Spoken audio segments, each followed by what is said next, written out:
Can I ask you a question? Have you ever learned truly how to follow? And before you answer that too quickly, I'm not talking about blindly doing whatever somebody tells you to do. And I'm definitely not talking about just being weak. Have you learned how to remain teachable? Have you learned how to accept coaching? And have you learned how to receive constructive criticism? Have you learned how to humble yourself enough to learn from someone who may know something you do not? Because everybody wants to talk about leadership, right? But very few people want to talk about followership. And I believe that before you can become a great leader, learn to follow. Just think about it. Every one of us entered this world learning from somebody else. Before we learn how to speak, we listen. Before we learn how to walk, we watched. A child does not wake up in the morning and just boom, starts running. First, they begin moving around. They scoot, they crawl, they pull themselves up. They take a step, they fall, they get back up, they walk. Then they run. They learn through observation. They learn through repetition. They learn through correction. They learn through experience. In other words, from the beginning of our lives, we are learning how to follow. But somewhere along the way, the word follower became negative. People hear the word follower and think it means something or someone who cannot think for themselves, someone who does not have confidence, someone who is always standing behind someone else. But that's not the true followership meaning. Followership means being open to learning. It means understanding that you do not have all the answers. It means recognizing that somebody else may have experience, knowledge, or perspective that can help you grow. And that's the truth. The truth is everybody learns from somebody. Athletes learn from coaches, students learn from teachers, children learn from parents. Young professionals learn from mentors, right? Coaches learn from other coaches. Leaders learn from other leaders. Now, even when you become experienced, you should still be learning all the time, because great leaders never stop following. They never stop studying. They never stop asking questions. They never stop adapting, and they never reach a point where they believe nobody can tell them anything. That's a mistake. And can I be honest with you? I went through a season of my own career when I forgot what it was like to follow. My career was moving so quickly. I was a young black strength and conditioning coach moving up through the profession fast. People were coming to me for information. They were asking me for solutions. I was a man. They wanted to know how I trained athletes. They wanted to understand how I built programs. They wanted to learn how I managed departments. And after a while, I started feeling like, I just said before, I was a man. I felt like I arrived. I became the person other people were following. And because I moved into leadership positions so early in my career, I did not spend many years as an assistant. I spent most of my career being responsible for programs, departments, athletes, coaches, and staff. And when people constantly come to you for answers, it can become easy to believe you're supposed to have every answer. It can become easy to forget how important it is to ask for help. It can become easy to forget what it feels like to sit down, listen, learn, and follow. That is why humility is so important in leadership, because the moment you believe you've arrived, like I said earlier, you stop learning. And the moment you stop learning, you stop growing. I saw the same thing with athletes, right? They wanted to stand in front of the team. They wanted to be recognized. They wanted everyone to see them as a leader. But the athletes who became the best captains were not always the loudest people in the room. They were the ones who represented the standard. They showed up on time. They went to class. They attended study hall.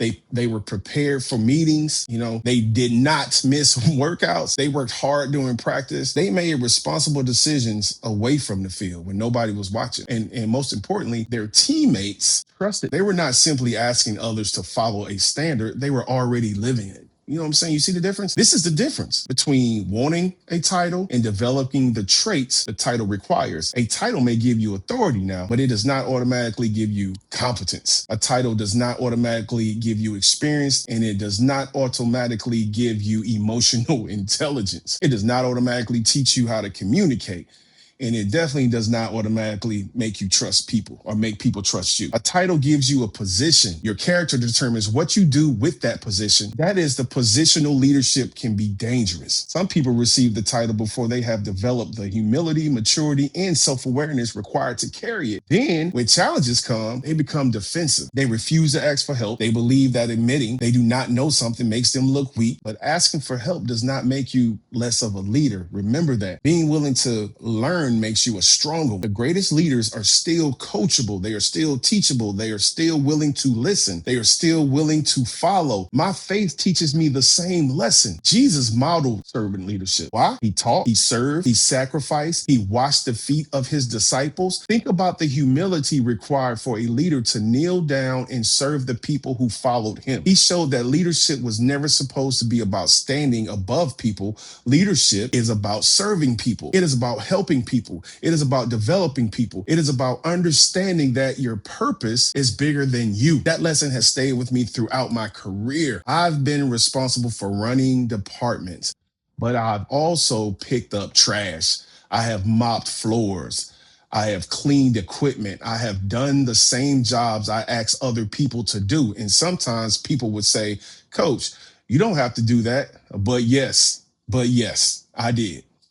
Because leadership does not mean to become too important to serve. Leadership means never forget where you came from. You never forget the work that helped you get there. And you never ask people to do something that you believe is beneath you. Before the disciples ever taught others, they were taught.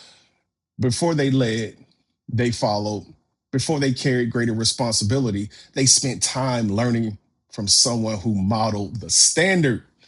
And I believe God often allows us to experience followership before leadership because he is preparing us for what we are asking him to give us. Promotion without preparation can become a setback. You can receive the opportunity, but still not be ready to carry the responsibility. You can receive the title, but still lack the character needed to sustain it. Sometimes the season of following is not punishment now, it is preparation. It is where humility is developed. It is where perspective is developed. It is where discipline is developed. It is where you learn how your decisions affect other people. Am I still teachable? Am I still coachable? Can I receive correction without becoming defensive? Can I learn from somebody younger than me? Can I learn from somebody who looks different than me? Can I admit when I do not have the answer? You know? Can I serve without needing recognition? Can I follow without feeling inferior? Because great leaders never stop following. Remember that. When you are following, you are learning. When you are learning, you are growing. And when you continue to grow, you become better prepared to lead the people who have been entrusted to you. So now let me leave you with this question. Have you ever learned how to follow? Think about that. And if you are already in a leadership position, have you continued following? Or did you just stop learning once you received the title? If this conversation challenged you in any way, I would appreciate it if you would like this video, subscribe to the channel, and share it with someone who needs to hear it. Here on this channel, we having real conversations about leadership, human performance, identity, and becoming the best version of ourselves. And remember, performance is not accidental. It's built through structure, accountability, and execution. Until next time, keep leading, keep learning, keep growing, keep performing. God bless.